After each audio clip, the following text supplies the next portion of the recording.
Mejor es ir a la casa del luto que a la casa del banquete, porque aquello es el fin de todos los hombres, y el que vive lo pondrá en su corazón. El libro de Eclesiastés es un libro que no hubiera podido faltar en la Biblia. Le enseña al ser humano a vivir debajo del sol, cómo es la vida en este mundo. Ahí nos encontramos palabras bastante extrañas, como no seas demasiado justo, porque habrás de destruirte. Como todo este mensaje de que la vida es efímera, es vanidad. Y el fin de todo el discurso oído, ¿se acuerdan? Es teme al Señor y guarda sus mandamientos, porque esto es el todo del hombre. Porque eventualmente Dios traerá todas nuestras obras a un juicio. Al final del día todo se resume en eso, el día que nos encontremos con Dios. Hay veces que los jóvenes se acercan y preguntan, realmente mostrando lo que hay en el corazón, y que la cosmovisión pues definitivamente no es la correcta, y preguntan, Charlie, ¿puedo ir al antro? Y mi respuesta es, claro que puedes ir. Digo, donde esté tu tesoro, ahí está tu corazón. Claro que puedes ir, pero antes de ir, date una vuelta por cancerología y por una funeraria. ¿Para qué? Para que medites, para que pienses en la muerte, para que pienses para qué quieres vivir, para qué respiras, cuál es el fin de la vida.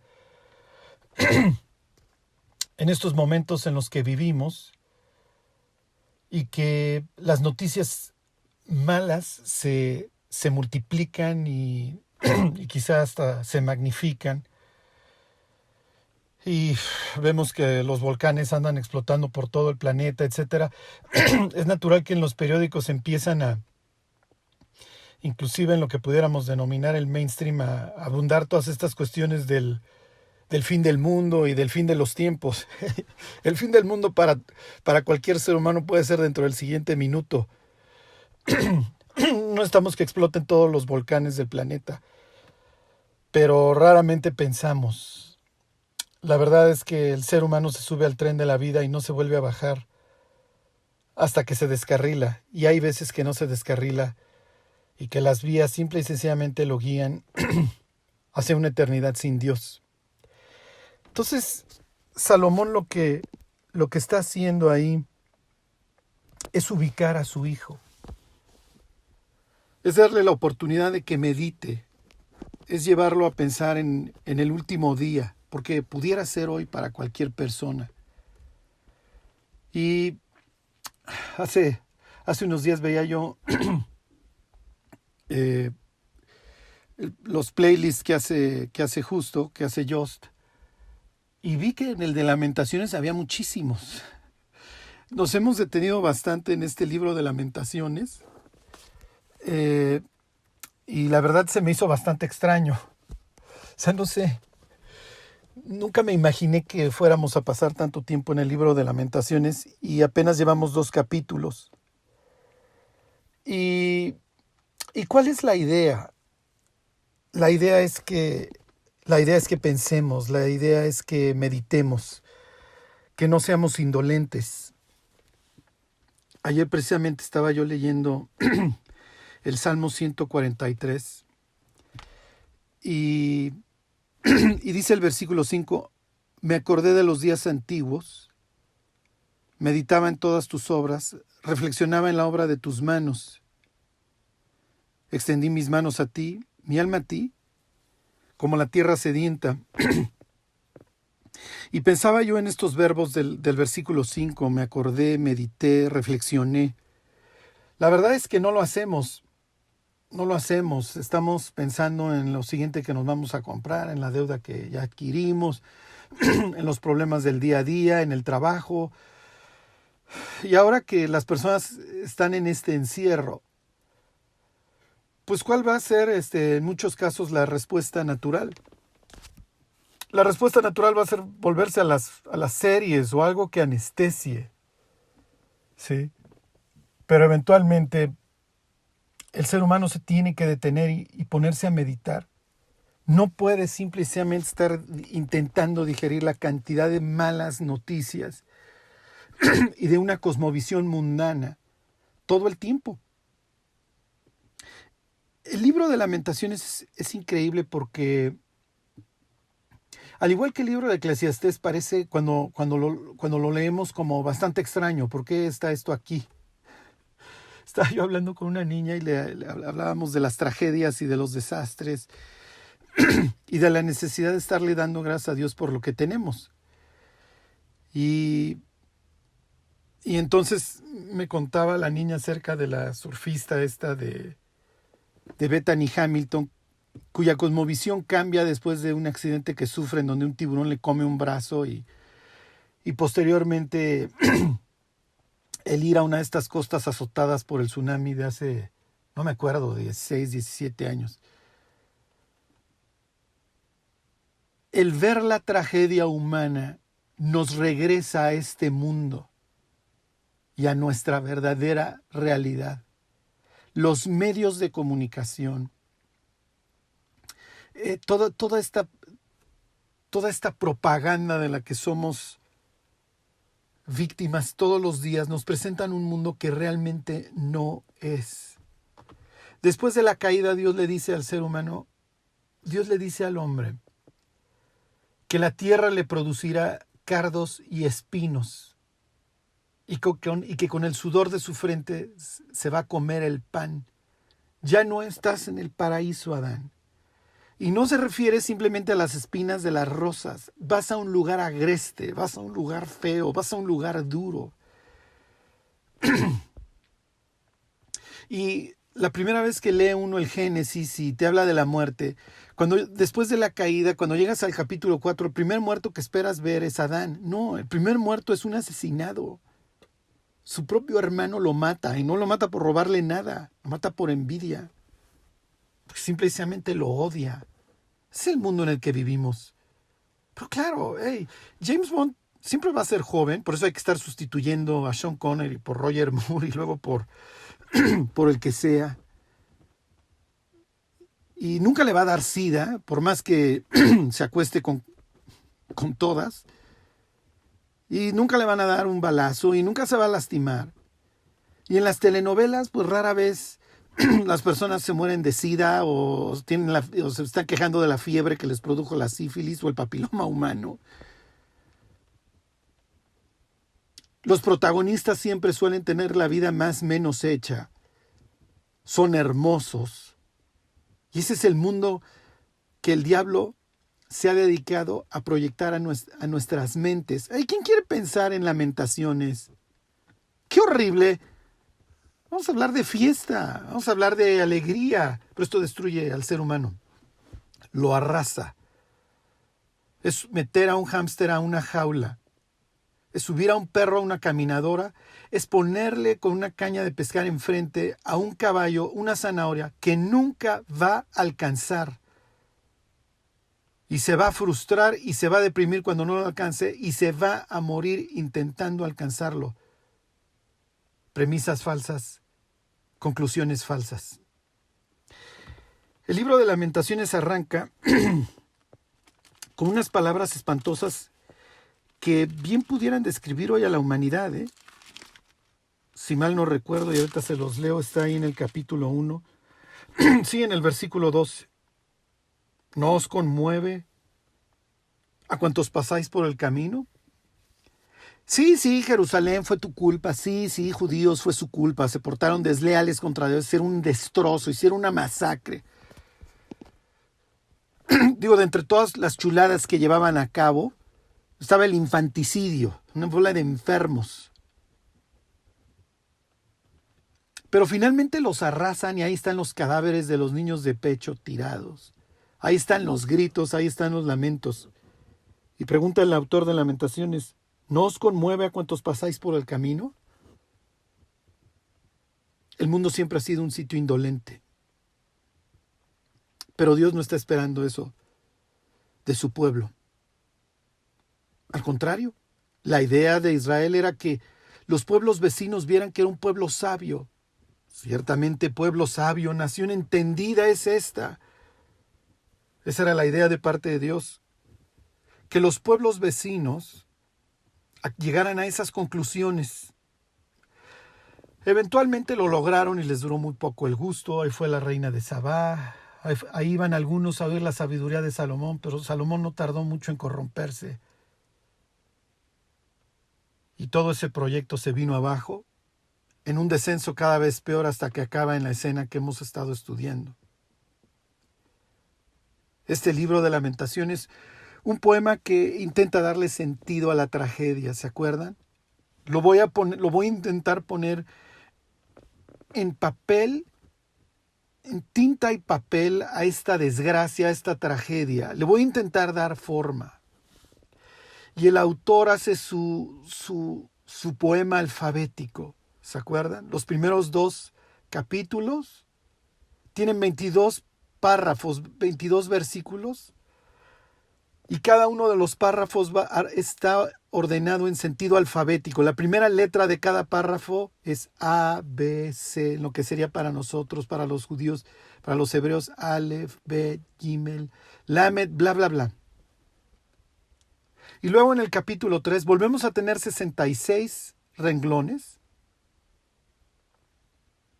Tienes la misma estructura, solo que aquí cada renglón sigue un orden alfabético, a diferencia de antes que son los párrafos los que siguen un orden alfabético. En el capítulo 3 se exagera, si tú lo quieres, esto de poner del acróstico, de ponerlo en orden alfabético.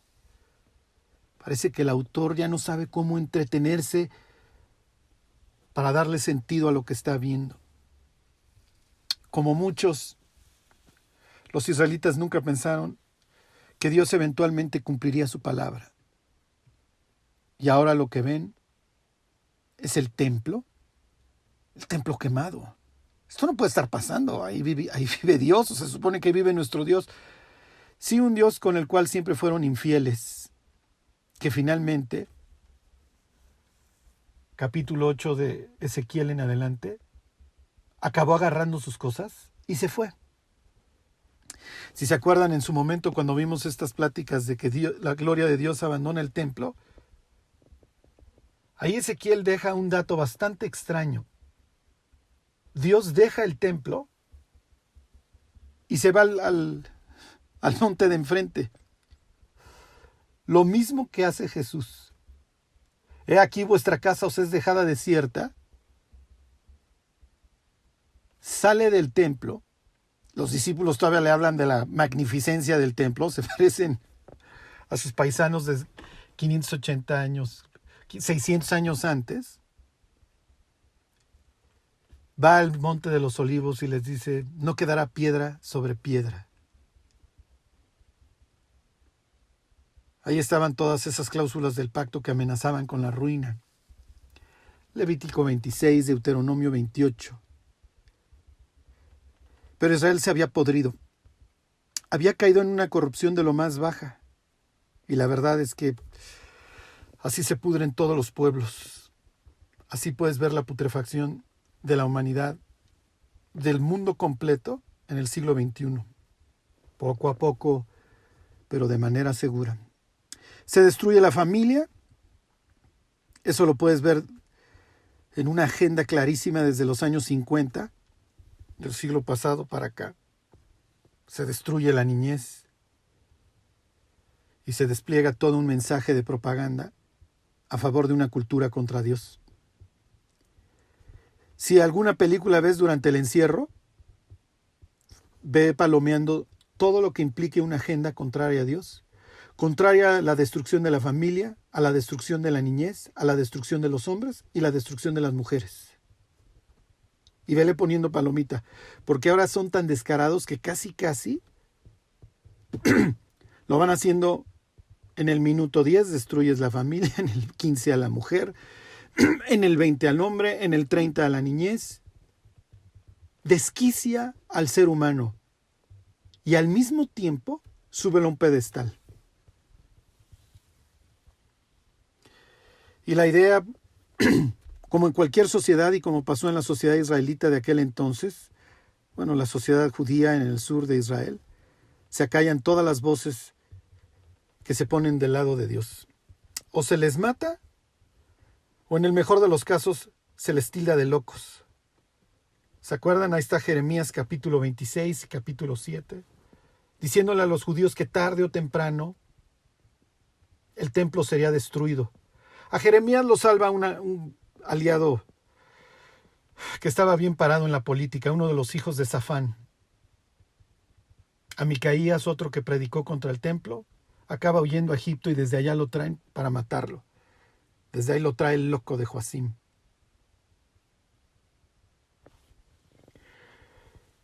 Y a Jeremías se le va a tildar de un loco. Léanse al rato ahí, si mal no recuerdo, es el capítulo 3 del Evangelio de Marcos, en donde la familia de Jesús va a buscarlo para institucionalizarlo. ¡Ey! El Señor se volvió loco. Anda con sus aires mesiánicos y de grandeza, diciéndole al pueblo que es el enviado de Dios. Para Israel, como para todos los seres humanos que mueren sin Cristo, se les hace tarde. Eventualmente la copa se derrama y ya no hay regreso. ¿Cuántos creyentes han caído en esta trampa hoy de una cosmovisión mundana y tienen sus ojos fijos en esta tierra y empiezan a comprar y a comprar toda la filosofía de este mundo hasta que eventualmente se convierten en un tropiezo para el propio pueblo de Dios? Dice ahí Primera de Juan que si ves a tu hermano cometer pecado que sea de muerte, ya ni pidas por él. Me acuerdo de una persona que siempre me preguntaba: Charlie, ¿cuál es el pecado de muerte? ¿Cuál es el pecado de muerte? Tengo miedo que Dios me vaya a matar. El pecado de muerte solo lo puede cometer un creyente, y aquí me estoy refiriendo al pueblo de Dios. ¿Y qué implica? Que simple y sencillamente la vida de esa persona sea tan dañina para el pueblo de Dios que Dios se lo lleve. ¿Se acuerdan? En el caso de los corintios es llegar a embriagarse a la cena del Señor. O sea, ¿qué tanto ya está uno tan mal que te reúnes alrededor de Cristo para recordar que dio su vida por ti y ahí te echas tus quiebres? O sea, hablando, o sea, ¿qué clase de tropiezo? Me decía una vez una persona: Charlie, si yo me aparto de Dios, no me voy a ir de la iglesia, me voy a quedar a hacer daño.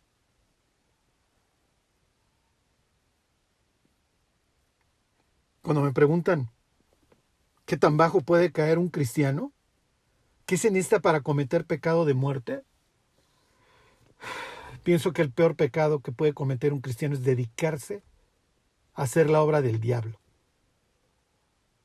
Charlie, ¿qué hace el diablo? En el incrédulo, dice 2 Corintios 4:4, se dedica a cegar el entendimiento de los incrédulos, para que no les resplandezca la luz del evangelio de Cristo, y en el creyente a destruir su testimonio. Y a veces ve uno ya a ciertas congregaciones llevar a cabo eso con una ausencia total del temor de Dios. Ahora que estudiamos Lamentaciones, me pongo a pensar, cada uno de nosotros tiene la capacidad para convertirse en un destructor de todo lo que Dios ha hecho. Está en nuestra naturaleza.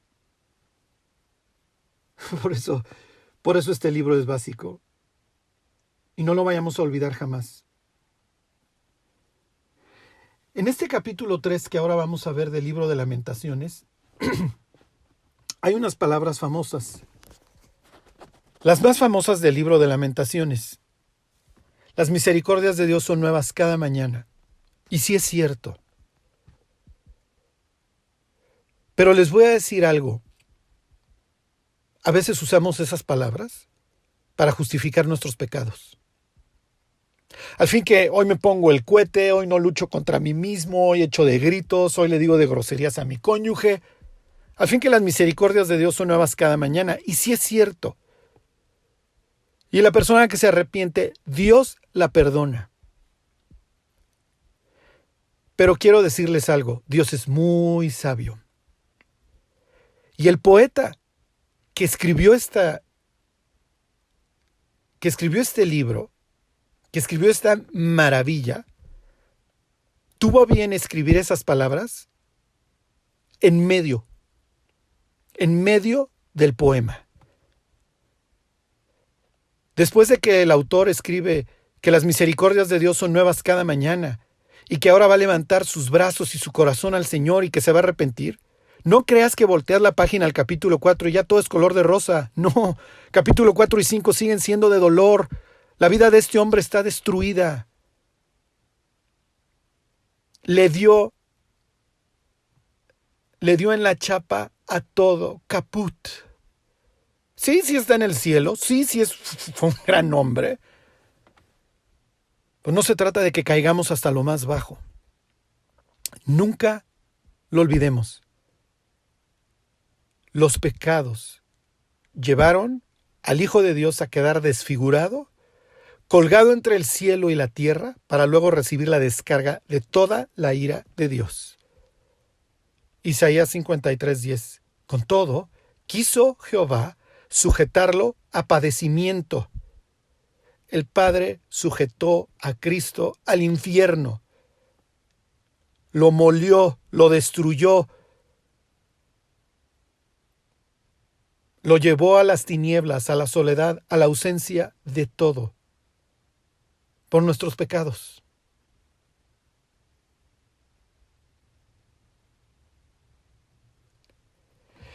En este capítulo 3,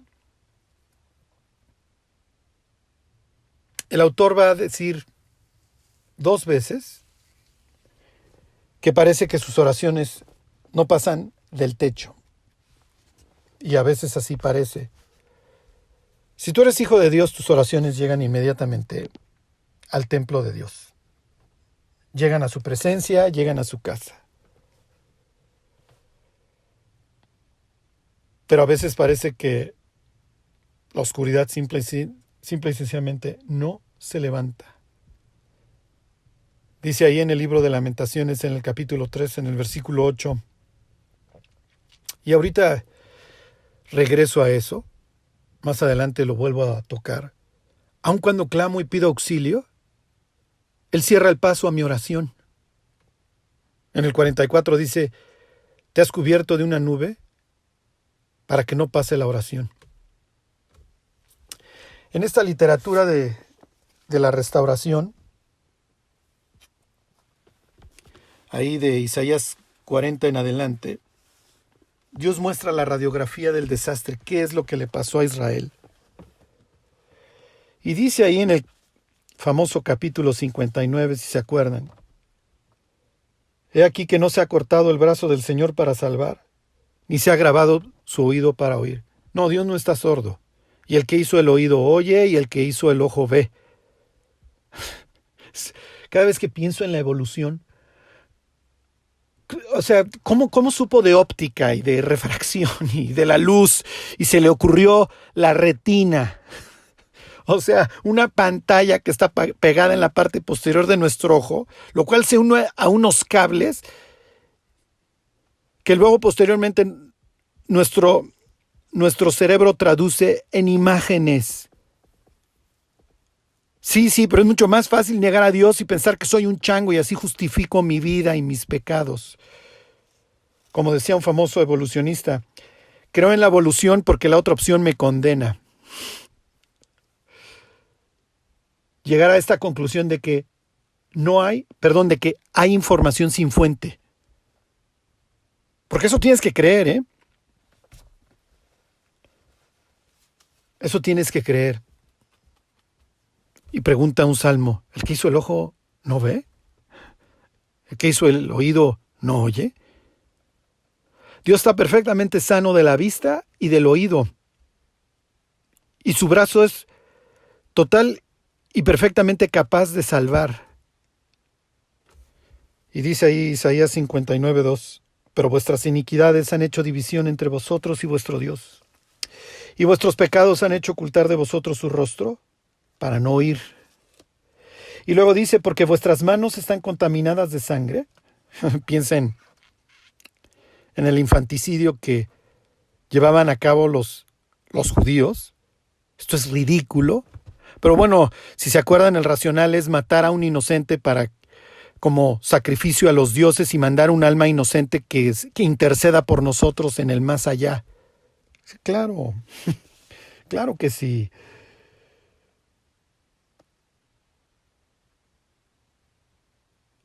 Dice, y vuestros dedos están contaminados de iniquidad, vuestros labios pronuncian mentira, hablan maldad vuestra lengua.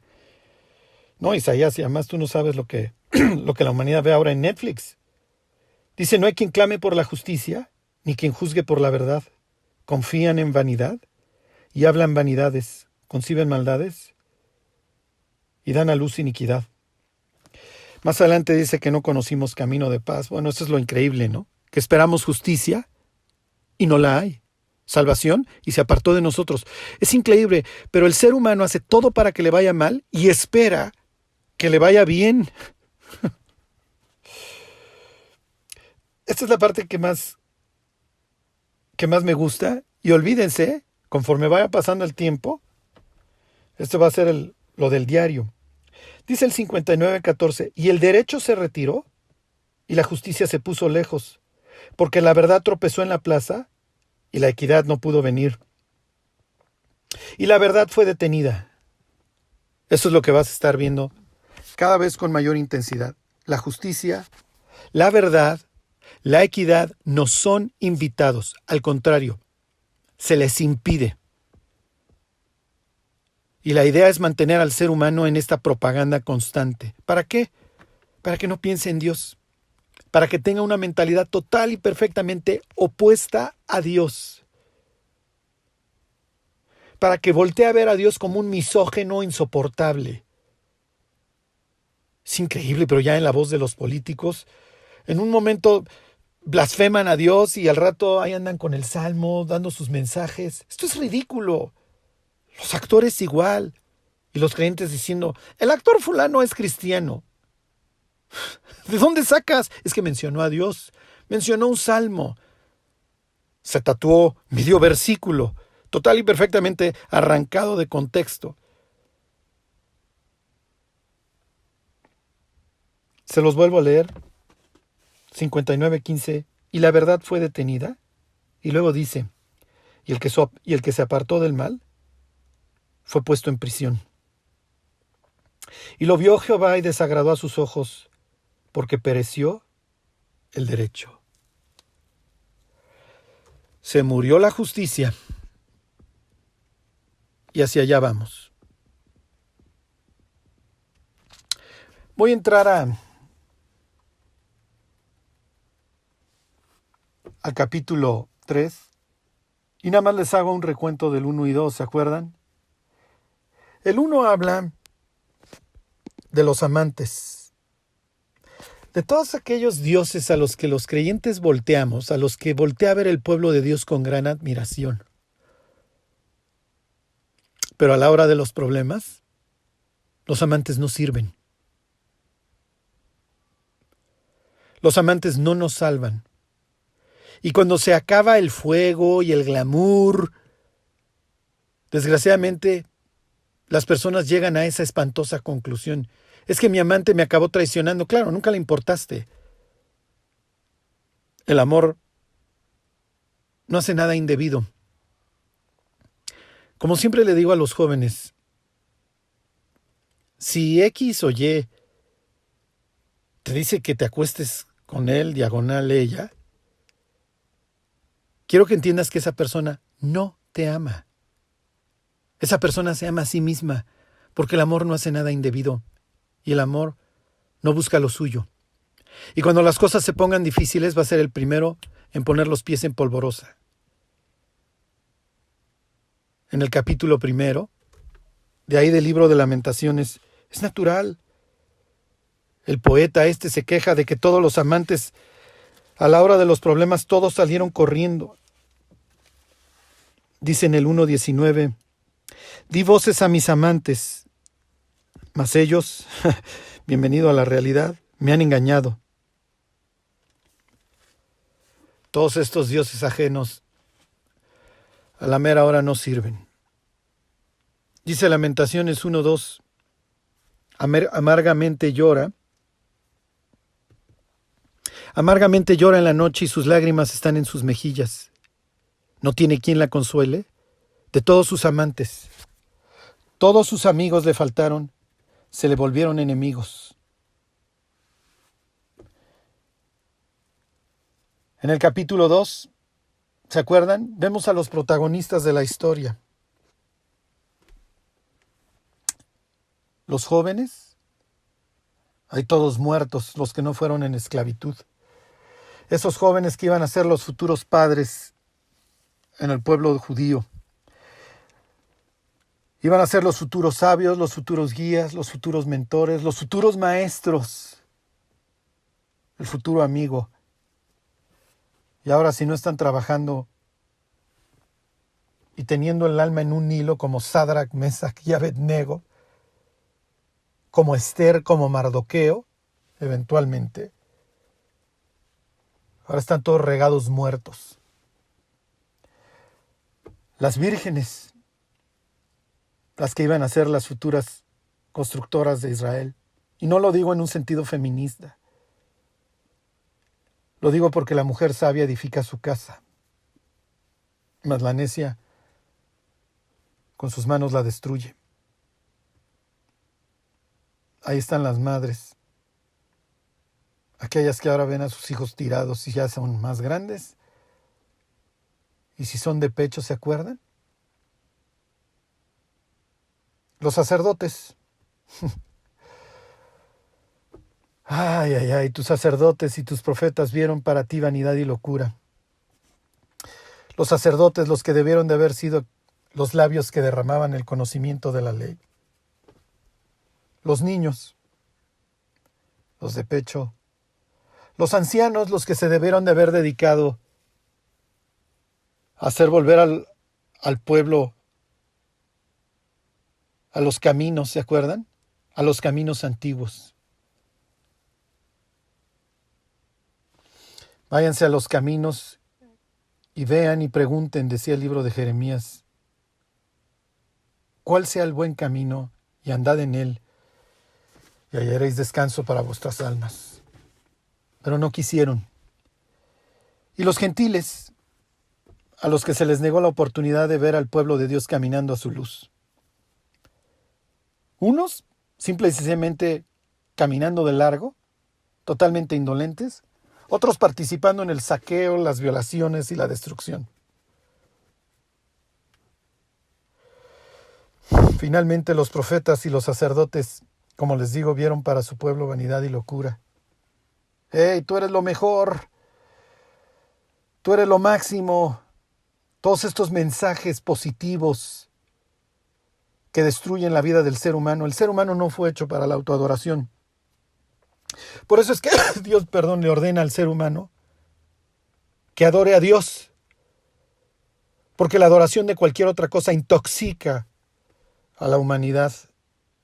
Olvídense hoy en este ambiente de likes y de retweets y de views y de todo esto.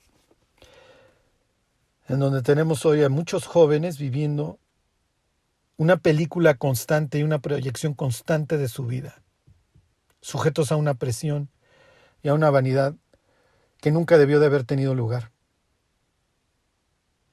Les leo, si todavía no se han deprimido, el capítulo 3, el versículo 1. La palabra humano en la Biblia es Adam, quiere decir, ¿se acuerdan de Edom? Rojizo. Dios más o menos le dice a Adán que el día que peque lo convierte en cancha de tenis, de arcilla. Y esa es la idea, eres polvo. Eres polvo, Adán. y el día que te separes de mí, regresarás a Él, y tu vida se va a volver vana. Y como dice la canción, serás polvo en el viento. Muchas veces en la Biblia se dice así de los hombres, refiriéndose a los humanos, Adán, el hombre. Cuando habla de un hombre masculino, la mayoría de las veces es Ish, y raras veces es Geber. Geber hasta la fecha se usa. Ajá. Pero Geber también puede ser valeroso, es una persona valiente. Y así se denomina el poeta que va a empezar a hablar ahora en este poema en primera persona. Dice el 3.1: yo soy el hombre que ha visto aflicción bajo el látigo de su enojo. Sí, su vara me guió y me llevó en tinieblas y no en luz. Ciertamente contra mí volvió y revolvió su mano todo el día. Les voy a leer literalmente, denme un segundo, Lamentaciones capítulo 3, versículo 1.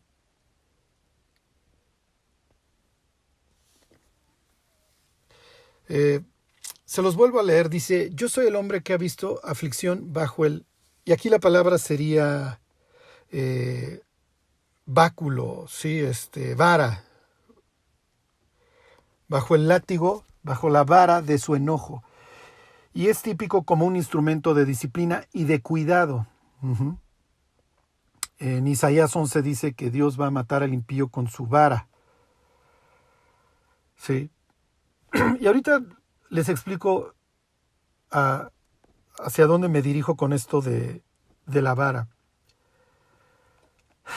Donde quiero hacer también énfasis es cómo se refiere a sí mismo como Geber y no como Ish. Pudiera decir: yo soy el valeroso que ha sufrido bajo la vara de su enojo. Ajá. Y es bastante extraño que se presente a sí mismo. Lo más probable es que yo soy un hombre. Cuando se va a introducir aquí el poeta a sí mismo, se hace ver como un Geber. Y la pregunta es: ¿por qué? Sí.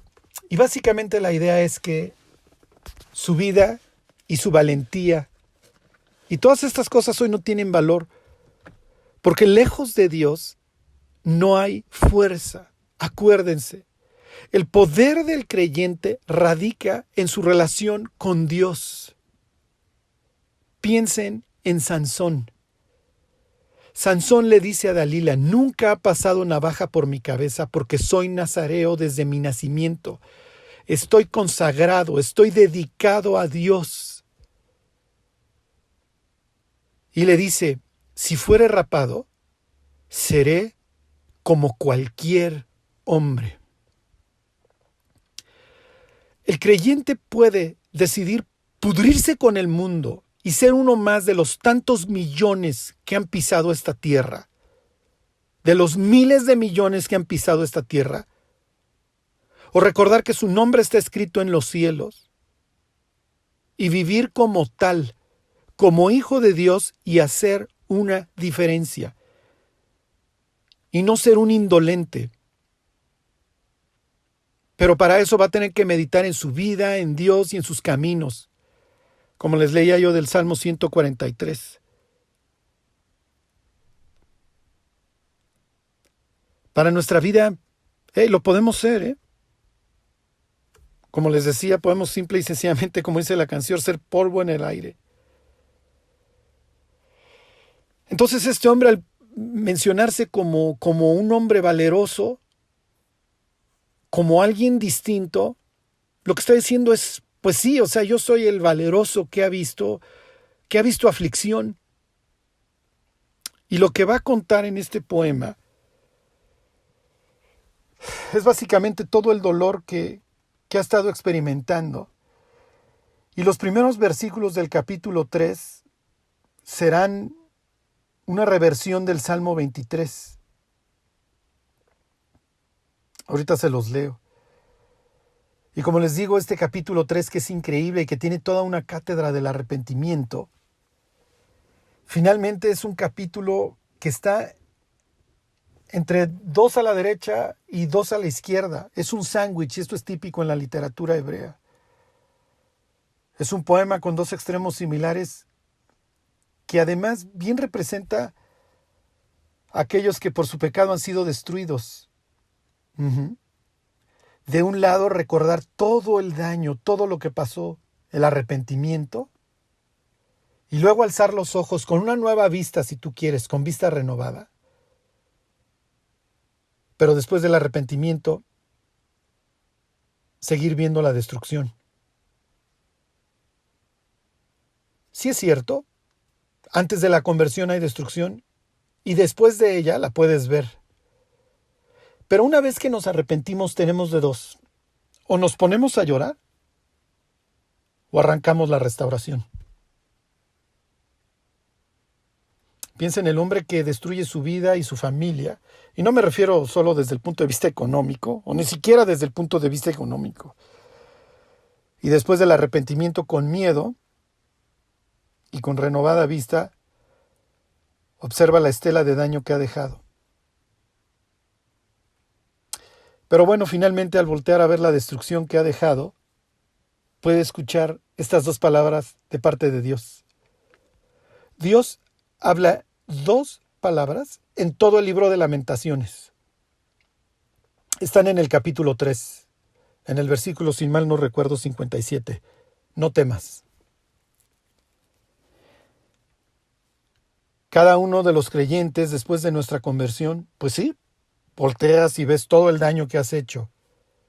Y hay de dos: o te pones a chillar y te flagelas, o escuchas esas 2 palabras de parte de Dios: no temas.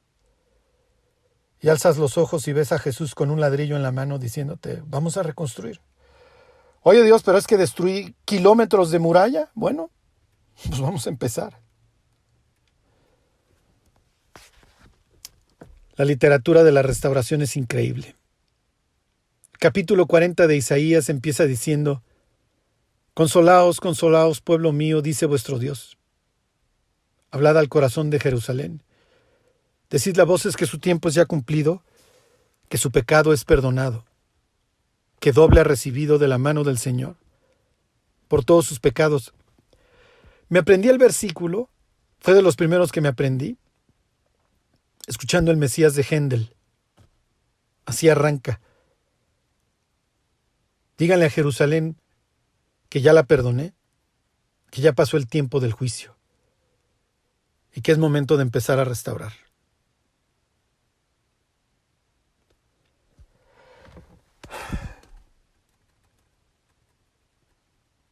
Les hago la comparación para terminar del Salmo 23, lo que pudo ser y lo que está viviendo el autor, este Geber, este valeroso, en el libro de Lamentaciones. Dice ahí el 3: yo soy el Geber que ha visto la aflicción bajo la vara de su furor. ¿Y qué dice David en el Salmo 23 acerca de la vara? Tu vara y tu cayado me infundirán aliento. No crean que la vara era simplemente para que se estuviera apoyando el pastor. La vara era obviamente para agarrar a golpes al puma, al coyote, al oso. Y la oveja en el Salmo 23 está contenta. Tengo confianza. Aunque ande en valle de sombra de muerte, aunque las cosas se pongan difíciles, yo volteo a ver al pastor que me está cuidando. ¡Hey! Es Jehová y no me va a faltar nada. Y lo veo que me cuida, y su vara y su cayado, eso que parece un bastón para jalarme, su vara y su cayado me infunden aliento. El autor de Lamentaciones hoy ve la vara de Dios y, lejos de causarle cualquier esperanza, le causa temor. Él ha visto la aflicción debajo de ella. Dice ahí: en lugares de delicados pastos me hará descansar. Y en el libro de Lamentaciones dice, Él me ha llevado y me ha hecho andar en tinieblas y no en luz. Las sendas de justicia ya no es el camino por el que andan las ovejas de Israel. Ahora andan en tinieblas y no en luz. Un salmo dice, envía tu luz y tu verdad y éstas me guiarán. Ahora estas ovejas simplemente caminan en tinieblas. David podía decir, Jehová es mi pastor, nada me faltará. Y el autor de Lamentaciones dice ahí 3:3 en adelante, ciertamente contra mí ha vuelto y revuelto su mano todo el día. Ha hecho que se consuman mi carne y mi piel, ha quebrado mis huesos. Me ha sitiado y rodeado de amargura y de fatiga. La oveja, en el Salmo 23, podía decir con gozo que en lugares de delicados pastos descansaría y sería pastoreada junto a aguas de reposo. Ahora dice en el libro de Lamentaciones, en lugares tenebrosos me ha hecho morar, como los que han muerto hace tiempo. Con muro me ha cercado y no puedo salir, ha hecho pesadas mis cadenas. Aun cuando clamo y pido auxilio, Él cierra el paso a mi oración. Sí, ahora todo te falta. Ahora parece que Dios ya no te escucha. La oveja podía decir con gozo en el Salmo 23, me guiará por sendas de justicia por amor de su nombre. Pero ahora, el poeta en el capítulo 3 de Lamentaciones dice, ha cerrado mis caminos con piedra labrada, ha hecho tortuosos mis senderos. Tu vara y tu cayado me infundirán aliento, y ahora Dios es para mí como oso en acecho, como león en lugares ocultos. Lo que la vara ahuyenta es en lo que ahora Dios se ha convertido para este hombre. David podía decir, aderezas mesa delante de mí en presencia de mis angustiadores, unges mi cabeza con aceite, mi copa se está desbordando. Y aquí el poeta dice, ha desviado mis caminos y me ha destrozado. Piensa en abundancia, ¿eh? Me ha dejado desolado, ha entesado su arco y me ha puesto como blanco de la flecha. Hizo que penetraran en mis entrañas las flechas de su aljaba. He venido a ser objeto de burla de todo mi pueblo, su canción, todo el día. El poeta dice ahora que el pueblo se burla de él. Si lees la English Standard Version, dice que las gentes son las que se burlan de él. Los judíos no sabían qué hacer con este 3:14. ¿Cómo es posible que se sigan burlando de este hombre? Su propio pueblo. Cuando estaba preparando el estudio y leí el primer versículo, soy el hombre que ha visto la aflicción debajo de su vara. Me venía una pregunta. ¿Este hombre era justo antes del arrase y ahora es simplemente un colateral del pecado de su pueblo? ¿O era uno más que estaba en la fiesta y ahora viendo la destrucción se ha arrepentido? Aparentemente, como sea, es el que va a invitar a su pueblo más adelante en este capítulo 3 al arrepentimiento. Y esta es de esas preguntas reservadas para el cielo. ¿Tu pueblo, aún en la destrucción, se seguía burlando de ti?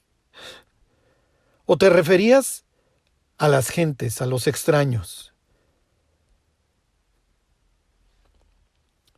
La verdad es que nuestros pecados pueden dejar colaterales nuestros hijos, nuestros cónyuges, las personas que nos ven. Dios ha puesto en nuestras manos el ministerio de la reconciliación.